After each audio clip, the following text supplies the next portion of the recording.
Hello, welcome to Lil's Vintage World, welcome to Tudor and to a reading vlog, and it is going to be a reading vlog of The Queen's Spymaster by Laura Dowers. This is the third book in the Tudor Court series.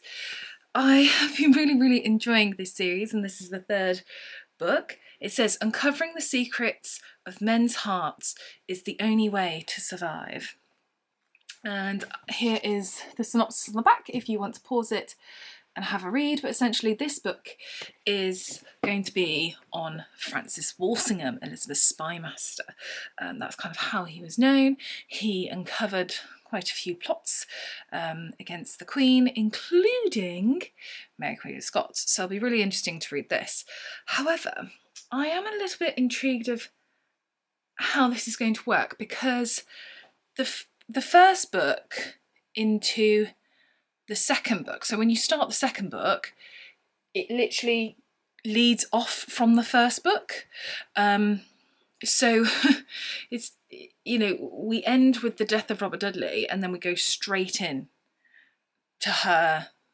She's playing cards with the Earl of Essex. So it literally just follows straight on. However, this book, unless we have a time machine, I don't get how that's going to work. Well, it's not going to work, is it? Because the Earl of Essex, he came to an end in 1601. Francis Walsingham, 1590. So we can't follow on because, well, we could, but there'd be nothing there. So it'll be interesting to see how this is going to be written. But yeah, we'll see. I'm looking forward to it. I haven't read any fiction, I don't think, surrounding Francis Walsingham. I don't know how much fiction there is actually surrounding Francis Walsingham. You know, when I read fiction of the Tudor period, it is, generally speaking, usually the women. It is the wives of Henry VIII, or it's Elizabeth I. You know, Mary. It's these are the people I tend to focus on. I tend to focus on women's history, and you know, and therefore I suppose I do kind of neglect the men in a way. So yeah, I'm doing something a little bit different, a little bit unusual for me, and reading fiction. I mean, I've read lots of non-fiction about him, but fiction, something a bit different. Anyway, let's stop waffling. Let's get reading. And I should say, while I just get comfy, this book was first published in 2018. So I can't remember when the other ones were first published, but this republished in 2023. And I think all the editions are so beautiful, aren't they? Okay, so we actually start with a prologue this time, which, as always, I will read you the first sentence of, because even though it's not the first chapter, it's the first sentence of the book. So, prologue. It's only just turned dark and there is a crescent moon hanging above the elms outside my window. Oh, first person narrative. Interesting. Anyway, let's read.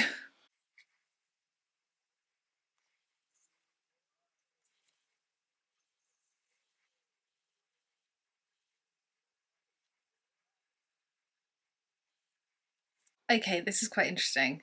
So it's written a bit differently to the other two. So this essentially is, the prologue is Sir Francis looking back on his life. So he knows that he is coming to the end of his life. He's poorly, he's not feeling well. He thinks his time is near. And so he is going to recite us his life. Which is very interesting because that's not how the other two were done, but we'll see how we get on with it, and yeah, I'll let you know. Something a bit different. Shaking it up. I like it. Hello. It has been a few days since I last filmed anything. I don't know where the time's gone. It's just run away with me a little bit, and yeah. But I did get a little way through. I got to page 112, which is chapter 10, and today it's gonna rain all day. Oh, what a shame.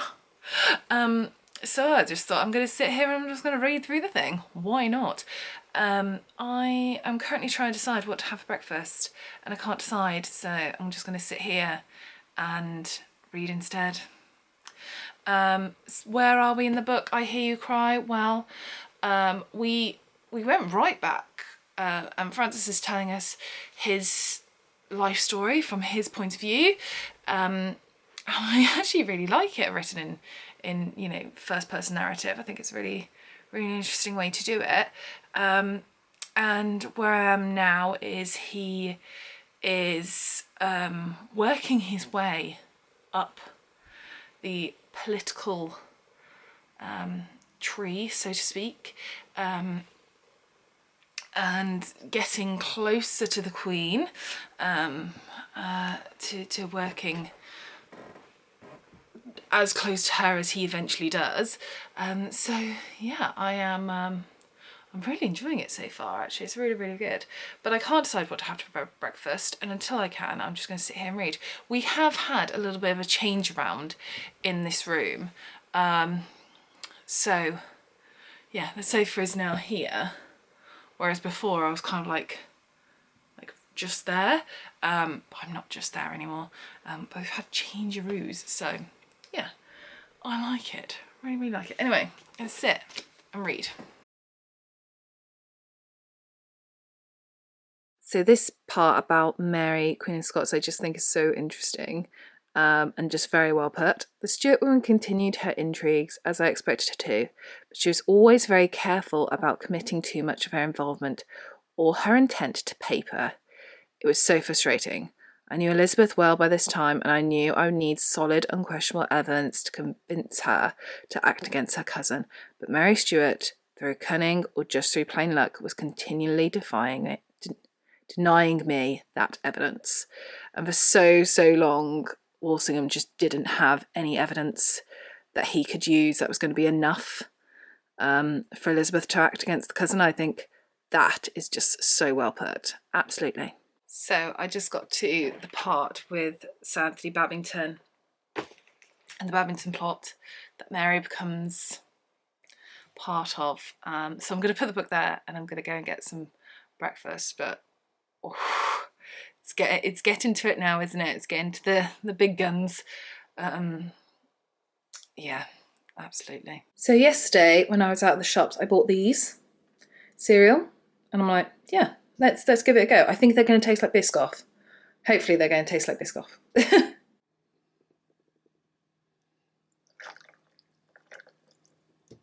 I apologise now for the rain sound, if you can hear that. I've come in the conservatory because it's just so dark in the living room, because I'm almost at the end, and Mary Queen of Scots, her involvement in the Babington plot has been found. She has gone to trial, she has been found guilty, and they are all trying to convince her of the punishment for which should take place.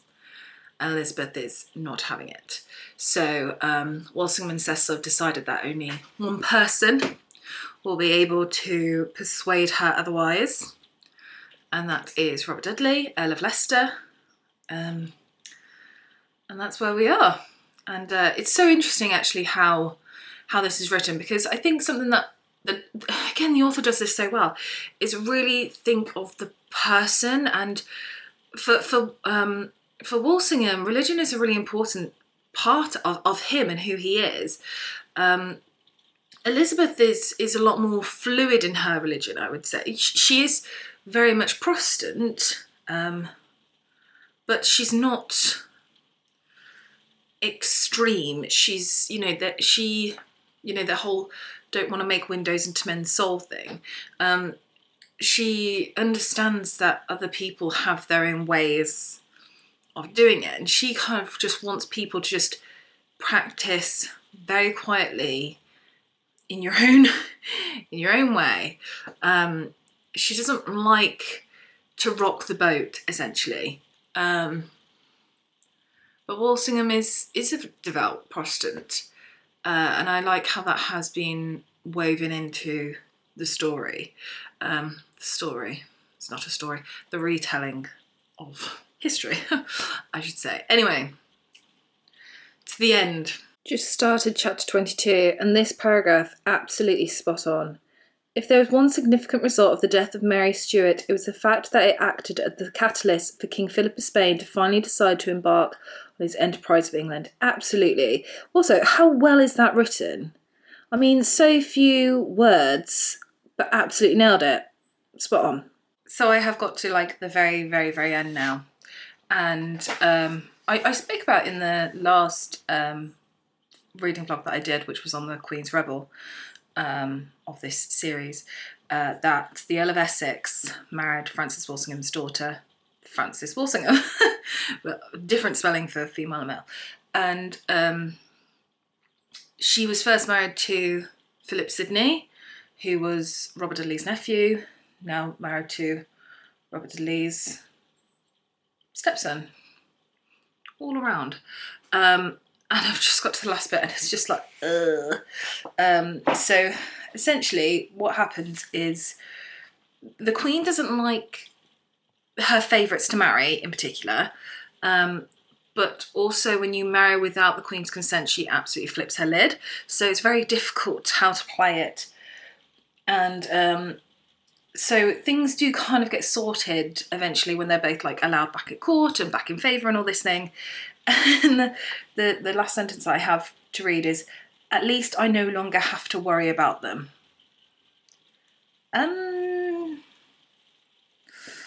Yeah.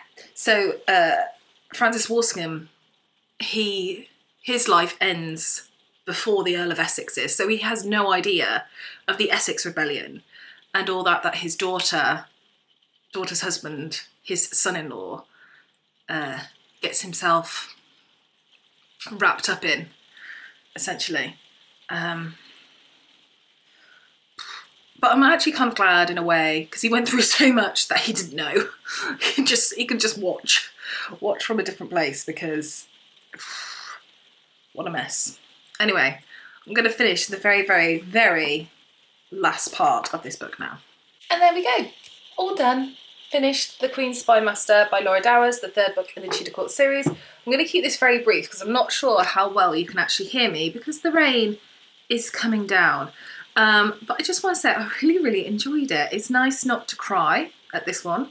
I read it so quickly. So I read it in 2 sittings, one on one day, 112 pages, and then the rest I've just binge read that this morning. And yeah, the writing was just fabulous, even though it's very different type of, this is first person narrative. He is telling us his story.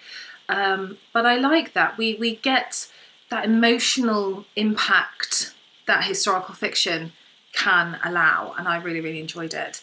Again, I feel like the author just gets these people. You can tell she's researched them so well to try and get their personality, and we get the personality of them across, plus the others that surround them. So we get the personality of Leicester again, and Cecil, for instance, which is just so good. I do wish she had written a book on Cecil, but hey-ho.